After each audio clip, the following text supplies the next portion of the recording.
नमस्कार दोस्तों, अभिवादन स्वीकार करिए हमारा। मैं आपका छोटा भाई, बेटा, शुभचिंतक, आपके अधिकारों के लिए, आपके लिए संघर्ष करने वाला, पिछले 12 वर्षों से आपको आपका अधिकार से सम्मान दिलाने की लड़ाई लड़ने वाला, अपने इस लाइव प्रोग्राम में आप सभी का हार्दिक स्वागत और अभिनंदन करता हूं। दोस्तों, आज हम बात करेंगे हमारे भारतवर्ष में हर उस बिंदु पर चर्चा होती है जिसका कोई सिर पैर नहीं होता, अर्थात बेसिर पैर के मुद्दों पर तो चर्चा के लिए चाहे हमारी मीडिया हो, चाहे हमारे राजनेता हो, चाहे हमारा सत्ता पक्ष हो, चाहे हमारा विपक्ष हो, या अन्य हमारे राज्य की, देश की क्षेत्रीय राजनीतिक पार्टियां हों, बिना सिर पैर की मुद्दों पर आसमान सर पर उठा लेती है। क्योंकि अभी जितनों का मैंने यहाँ नाम लिया है, चाहे वह सत्ता पक्ष हो, चाहे विपक्ष हो, चाहे छुटभैया नेता हो, चाहे क्षेत्रीय पार्टियां हो, चाहे शासन हो, चाहे प्रशासन हो, सब के सब ऐसे मुद्दों में हाथ डालकर अपनी राजनीतिक रोटियां सेकने से, अपना स्वार्थ सिद्ध करने से बाज नहीं आते हैं। लेकिन जब जनहित के मुद्दे की बात आती है तो सरकार के भी आंखों पर पट्टी बन जाता है, मुख सिल दिया जाता है, सत्ता पक्ष को सुनाई ही नहीं देता है, विपक्ष तो डर के मारे उसकी हिम्मत ही नहीं है कि वो सरकार का सामना कर सके। मेरे साथियों, यही दुर्भाग्य हमारे देश का है कि हम सर्वगुण संपन्न होते हुए भी, सर्व साधन से संपन्न होते हुए भी हमारी गिनती अति पिछड़े देशों में होती है। अभी हम विकास के दूसरे चरण को भी नहीं पार कर पाए, और विकास का यह दूसरा चरण जब मैं हाई स्कूल में पढ़ता था, उस समय सामाजिक विज्ञान में पढ़ाया जाता था कि हमारा भारतवर्ष अभी आर्थिक विकास के दूसरे चरण को पार कर रहा है। अर्थात 95 और 97 की मैं बात कर रहा हूँ, और आज 2023 चल रहा है, यानी लगभग 28 साल हो गए मेरे साथियों। और आज भी हमारा भारतवर्ष विकासशील देशों की श्रेणी से ही पीछे नीचे खिसक गया है। अर्थात 28 साल हम पीछे चले गए हैं, 30 साल पीछे चले गए। मेरे दोस्तों, ये दुर्भाग्य नहीं तो और क्या है? इसे किसका दुर्भाग्य कहेंगे? इन राजनेताओं की नहीं, राजनीतिक पार्टियों की नहीं, यह दुर्भाग्य हमारा और आपका है कि हम इनके शेख चिल्ली के दिखावे स्वप्न में आकर के, जुमलों में आकर के अपने बच्चों के भविष्य को अंधकार की तरफ ले जा रहे हैं, खिलवाड़ कर रहे हैं। किसी अन्य के साथ नहीं, हम अपने साथ खिलवाड़ कर रहे हैं, अपने बच्चों के भविष्य के साथ खिलवाड़ कर रहे हैं, उन्हें गलत पथ पर चलने को प्रेरित कर रहे हैं।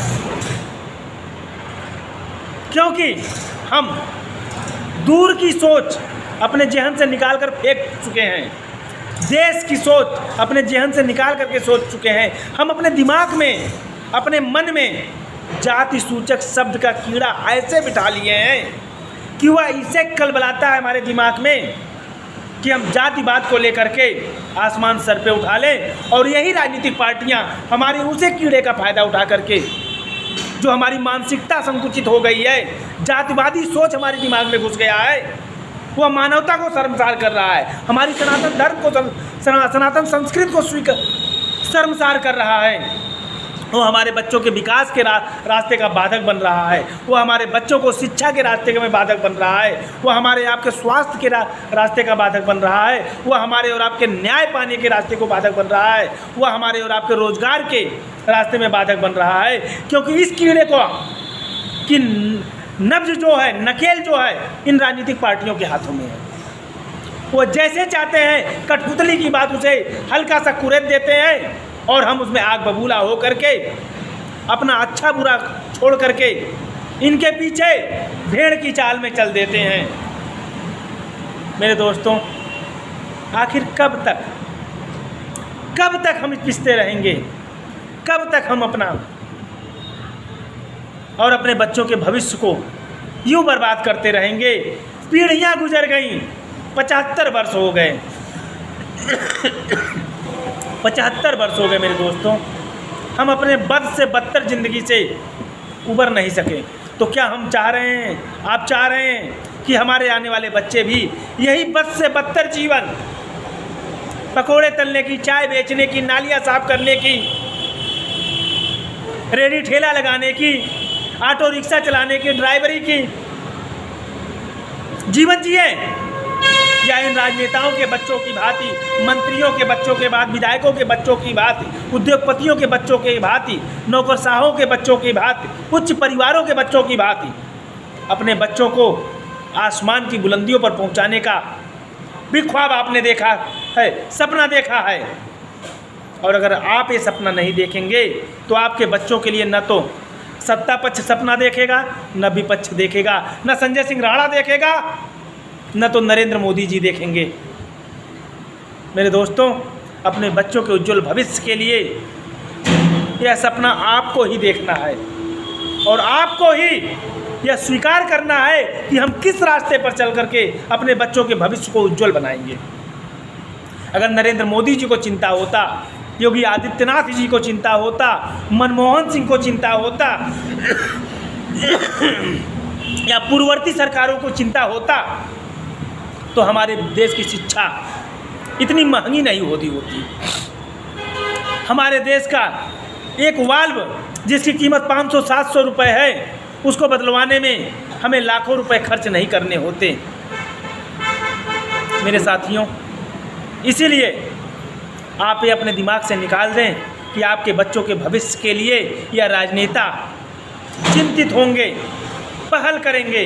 अगर इन राजनेताओं को, योगी आदित्यनाथ जी महाराज को या अखिलेश यादव को या नरेंद्र मोदी जी को आपके बच्चों की चिंता होती, आपके बच्चों के अच्छे स्वास्थ्य की चिंता होती, तो ये भी इस नियम को लागू करते जो इलाहाबाद हाई कोर्ट ने 2015 में कहा था, जब समाजवादी सरकार थी, कि शिक्षा के स्तर को सुधारने के लिए अगर सरकार कुछ नहीं कर सकती है तो कम से कम प्राथमिक स्तर के विद्यालयों की दशा और दिशा सही देने हेतु माननीयों के बच्चे प्राथमिक शिक्षा प्राथमिक विद्यालयों में तो ग्रहण करें, जिससे उसी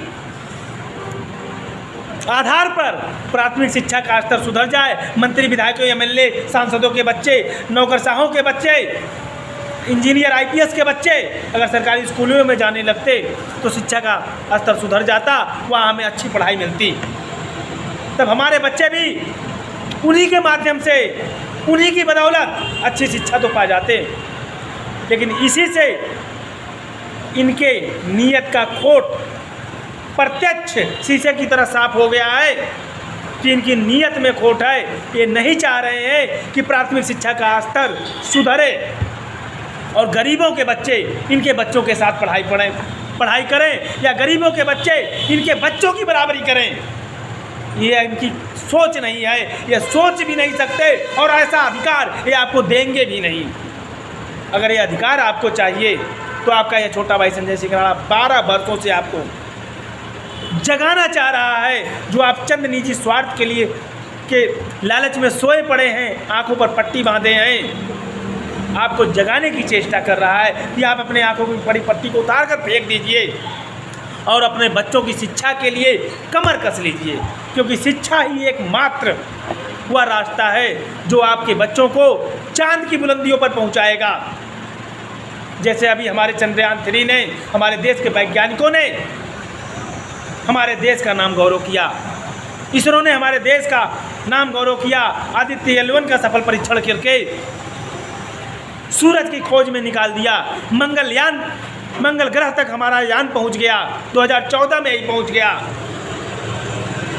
तो मैं इसे किसी सरकार की उपलब्धि नहीं कहूँगा, यह उपलब्धि हमारे देश के उन होनहार वैज्ञानिकों की है जिन्होंने अपना सर्वस्व न्यौछावर कर दिन रात एक करके देश को सम्मान दिलाने के लिए लगे रहे। रातों की नींद अपनी छोड़ दी, दिन का सुकून छोड़ दिया और अपने लक्ष्य को साधने में तत्पर रहे। क्रेडिट तो सरकार को जाता है, इसमें कोई दो राय नहीं है और जाना भी चाहिए। मेरे साथियों, मेरा यह कहने का तात्पर्य है, आज हमारे भारतवर्ष में देखिए क्या हो रहा है। फालतू के मुद्दे पर बहस हो रही है। इंडिया, विपक्ष ने इंडिया नामक गठबंधन क्या कर लिया, INDIA कैसे। आज हमारा सत्ता पक्ष इंडिया शब्द से इतना चिढ़ गया, इंडिया शब्द से इतना चिढ़ गया कि उसने भारत को, जो भारत का उपनाम India that is Bharat, Bharat that is India, जो 75 वर्ष पहले लोगों को एक सूत्र में पिरोने के लिए दो शब्द रखे गए, इंडिया अर्थात भारत, भारत अर्थात इंडिया। आप कुछ भी कहें, हमारे सुप्रीम कोर्ट ने भी यही कहा, आप किसी भी नाम से भारत संबोधित कर सकते हैं, हिंदुस्तान, भारत, इंडिया, कुछ भी कह सकते हैं। लेकिन उस इंडिया शब्द से हमारी सत्ता पक्ष इतनी चिढ़ गई, उसे ये लग रहा है कि इंडिया के नाम पर हमारे भारतवर्ष की जनता मौजूदा सरकार की तानाशाही को नजरअंदाज करना न छोड़ दें, क्योंकि जो जाति सूचक शब्द सांप्रदायिकता, वैमनस्यता, फर्जी राष्ट्रवाद, महंगाई चरम पर, भ्रष्टाचार चरम पर, थानों में आम जनमानस की बदहाली, दिन प्रतिदिन बढ़ते साइबर क्राइम, अपराध, अपराधियों के हौसले, लोकसभा में, विधानसभा में, राज्यसभा में, विधान परिषद में बढ़ते अपराधियों की तादाद, माफियाओं की तादाद, इन मुद्दों पर बहस करना चाहिए। लेकिन इन मुद्दों से सरकार को कोई सरोकार नहीं है।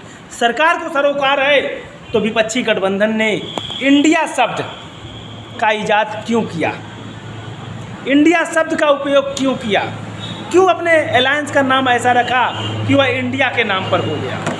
मेरे साथियों, विपक्ष अर्थात कांग्रेस,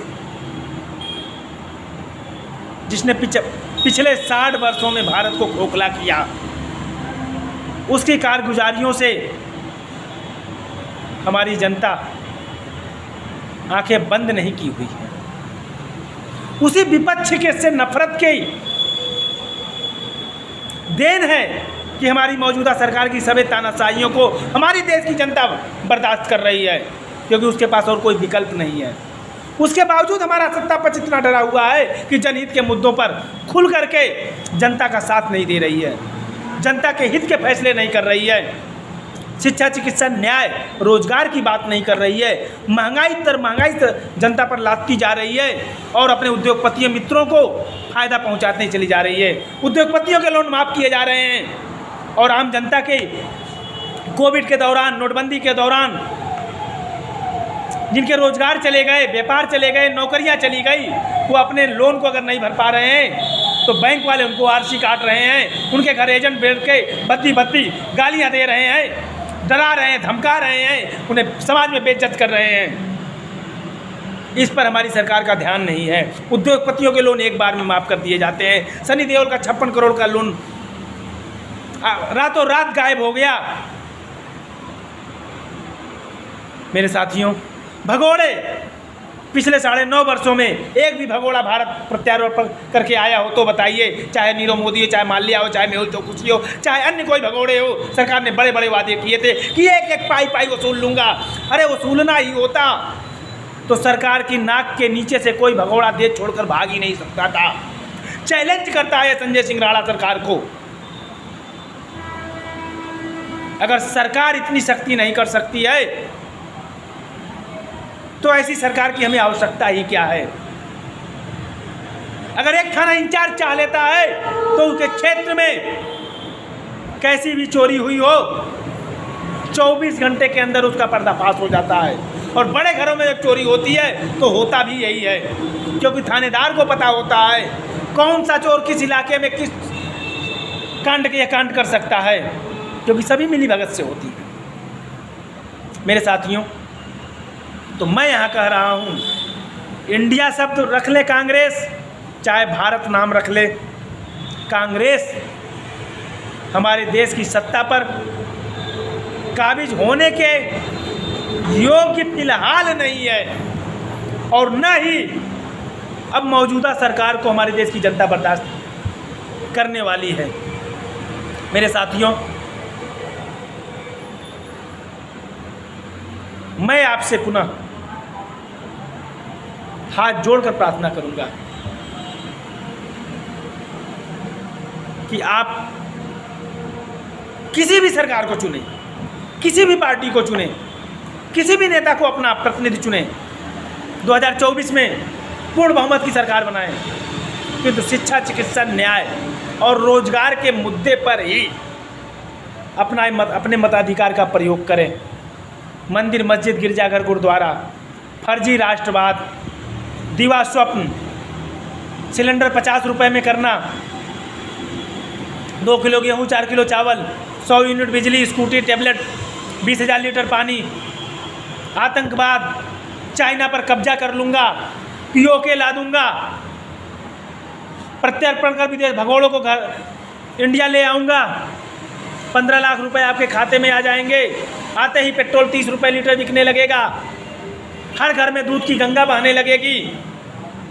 ऐसे प्रलोभनों वाले नेताओं को अपने घर की मोटी लाठी से उनका स्वागत करिए कि जो चीज संभव नहीं उसका दिवा स्वप्न आप हमें क्यों दिखाते हो, क्योंकि 9 साल से हम आपके इन्हीं दिवा स्वप्न में पढ़ करके अपने देश का बंटाधार कर दिए, अपने बच्चों के भविष्य को अंधकार की तरफ कर दिए। मेरे साथियों, आपका यह छोटा भाई संजय सिंह राणा भारतीय सर्वधर्म पार्टी के माध्यम से आपसे हाथ जोड़कर प्रार्थना करता है कि आप शिक्षा, चिकित्सा, रोजगार के मुद्दे पर अगर देश को विकास के रास्ते पर ले जाना चाहते हैं तो भारतीय सर्वधर्म पार्टी का साथ दे करके इसके बैनर तले अपने क्षेत्र से चुनाव लड़ करके, अपने लोगों को चुनाव लड़वा करके, तन मन धन से भारतीय सर्वधर्म पार्टी का प्रचार प्रसार करके अपने देश का आप विकास कर सकते हैं।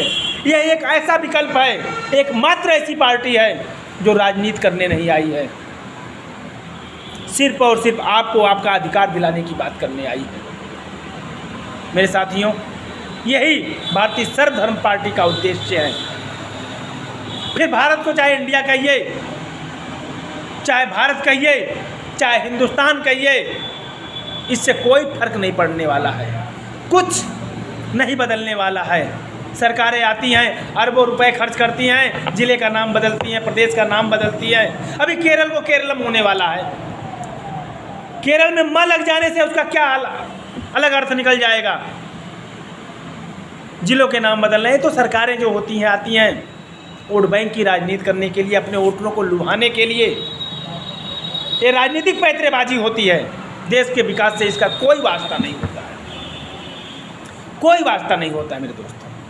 इसीलिए जागरूक बनिए, सुरक्षित रहिए, अपने देश के प्रति जागरूक रहिए, देश के मौलिक अधिकारों के साथ साथ अपने मौलिक कर्तव्यों का भी निर्वहन करिए, जिससे आपके मौलिक अधिकारों की का हनन कोई कर ही न पाए।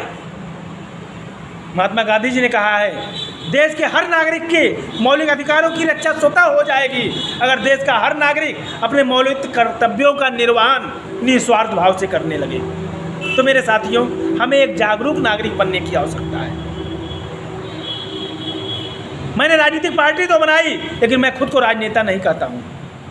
मैं राजनीतिक गंदगी को साफ करने की लड़ाई लड़ रहा हूँ, राजनीति में अच्छे लोगों को लाने के लिए संघर्ष कर रहा हूँ, राजनीति की बागडोर देश के युवाओं के हाथों में देने की बात कर रहा हूँ। चाहे वो युवा गरीब हो, चाहे अमीर हो, चाहे हिंदू हो, चाहे मुसलमान हो, चाहे सिख हो, चाहे ईसाई हो, चाहे ब्राह्मण हो, चाहे क्षत्रिय हो, चाहे वैश्य हो, चाहे शूद्र हो, चाहे जैनिस्ट हो, चाहे बौद्धिस्ट हो, इससे कोई फर्क नहीं। वह देश के प्रति पूर्ण रूप से निष्ठावान हो, वह राजनीति को समाज सेवा समझता हो, व्यापार नहीं। ऐसे लोगों को राजनीति में लाने के लिए आपका यह छोटा भाई संजय सिंह राणा संघर्ष कर रहा है और आपका साथ पाता है। जय हिंद, जय भारत।